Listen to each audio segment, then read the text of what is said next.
Madam, இந்த அளவுக்கு வந்து ஒரு வெற்றிகரமாக கும்பாபிஷேகம் நடக்குது 500 வருஷத்துக்கு பிறகு இந்த போராட்டத்துக்கு பிறகு. இப்போ தமிழக அரசில் அறநிலைத்துறை சார்பில் நேரடி ஒளிபரப்பு செய்யக்கூடாது பல்வேறு நிபந்தனைகள் இருக்காங்க, தடை விதிச்சிருக்காங்க. அதை எப்படி பார்க்குறீங்க? நீங்கள் ஒரு டிக் பண்ணிருந்தீங்க மேடம், வந்து தமிழ்நாடு கவர்மெண்ட் வந்து பேன் பண்ணுது, வீடியோ வந்து பேன் பண்ணியிருக்காங்க. இப்போ அவங்க ரியாக்ட் பண்ணிருக்காங்க. கோயிலில் வந்து அபிஷேகம் நடக்கக்கூடாதுனோ அன்னதானம் வழங்கக்கூடாதுனோ நாங்கள் எதுவுமே சொல்லலை. சேலத்தில் நடக்கிற மாநாட்டை திசைப்படுறதுக்காக பேசலாமான்னு. சரி, ஒரு நிமிஷம் கொஞ்சம் அவருக்கு கூட இடம் கொடுங்க. கிட்டத்தட்ட ஒரு வாரமா இந்த 22ஆம் தேதி பிரதமர் ஐயா அயோத்தியில செய்யக்கூடிய இந்த காரியம் 550 வருஷத்துக்கு அப்புறம் நான் எடுத்து சொன்னேன். நம்ம நாட்டில் மாத்திரம் இல்லை, விதேசத்துல கூட, வெளிநாட்டில் கூட எல்லாரும் ரொம்ப கூர்மையை கவனிச்சிட்டு இருக்கக்கூடிய ஒரு நிகழ்ச்சி.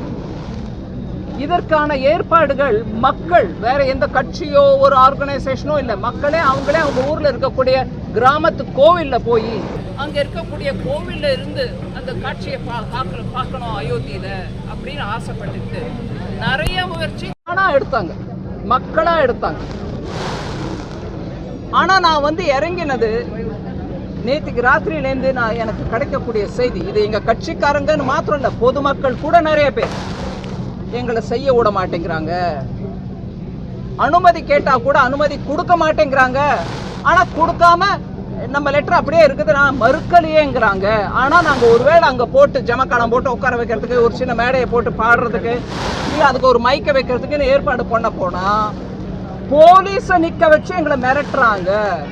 இது நான் சும்மா அவர் வேணா சொல்லலாம் தாராளமா, போய் வதந்திய சொல்லிட்டாங்க, ஒரு பொறுப்புள்ள இருக்கக்கூடிய அமைச்சர், மத்திய அமைச்சர் சொல்லலாமா? அப்படி இல்லைங்க, நான் அவ்வளவு சீக்கிரமா இந்த மாதிரி விஷயத்துல எல்லாம் தலையிட மாட்டேன். ஆனா எனக்கு வந்தது நேற்றுக்கு ராத்திரி 12 மணி வரைக்கும் கண்டினியூஸா போன், அம்மா எங்களை பண்ண விடல, அம்மா என்ன பண்ண விடல, எங்க கட்சிக்காரங்க இல்ல, பொதுமக்கள் கூட. ஏன் நான் காஞ்சிபுரத்துல முன் அறிவிச்சுட்டு என்னுடைய ப்ரோக்ராமை ஸ்டேட் கவர்மெண்ட்டுக்கு அனுப்பி கொடுத்துட்டு விவரமா நான் இங்கெல்லாம் போக போறேன்னு சொல்லி அவங்களுக்கு கிட்ட போட்டு அவங்களும் அந்த என்னுடைய ப்ரோக்ராம் ஷெடியூலை காஞ்சிபுரத்துக்கும் கொடுத்து அனுப்பி எல்லாம் நடக்குது.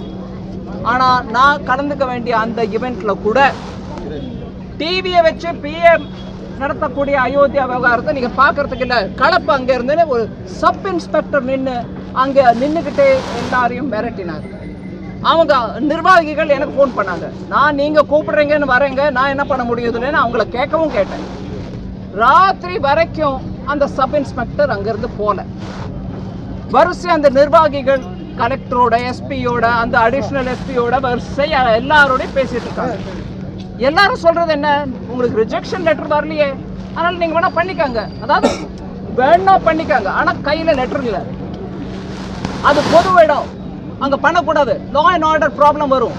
சரிங்க, கோவிலுக்கு போலான்னா கோவில்ல பண்ணக்கூடாதுன்னு ஆல்ரெடி உத்தரவு வந்துருச்சுன்னு நான் உங்களுக்கு வந்து அந்த எத்தனை இடத்துல இருந்து வந்திருக்குன்றத படிச்சுட்டேன்.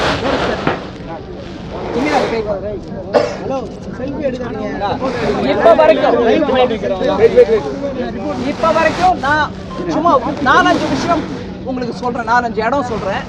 ஆனா அமைச்சர் சேகர் பாபு அவர்களுடைய ட்வீட்லயே போய் பாருங்க, அவர் போட்டிருக்கிற ட்வீட் கீழவே அவருக்கு பதில் கொடுக்குறாங்க மக்கள்.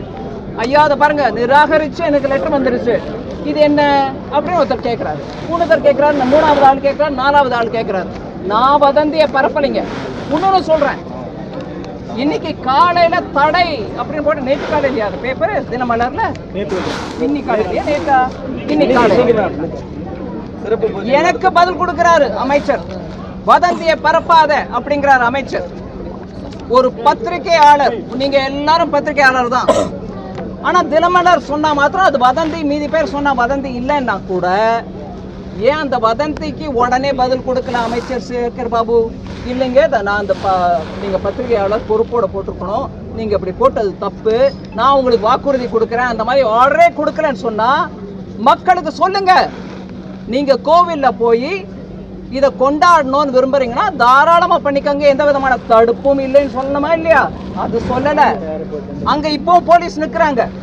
அதாவது அறநிலைத்துறை, இந்து அறநிலைத்துறை, இந்து மக்களுடைய அவங்க பூஜா வழிபாடு விதானத்தில் கலந்துக்கிட்டு அவங்களுக்கு உதவியாக இருக்கணுமா, இல்லை அவங்களுக்கு ஒத்துழைக்கணுமே தவிர இந்த மாதிரி விதத்தில் போலீஸை வச்சுக்கிட்டு கேட்டால் நியாயப்பிரகாரம் எங்கம்மா லெட்ரு நிராகரிச்சேன்னா மறுத்தேனான்னு கேட்கறது அது வழியே இல்லை அவங்களுக்கு. அவங்க மறுக்க மாட்டாங்க, நிராகரிக்க மாட்டாங்க, லாஸ்ட் வரைக்கும் இழுத்தடிப்பாங்க. ஆனால் சில பேருக்கு மறுத்து இருக்காங்க. செய்திகளை உடனுக்குடனும் துல்லியமாகவும் தெரிந்து கொள்ள சப்ஸ்கிரைப் பண்ணுங்க.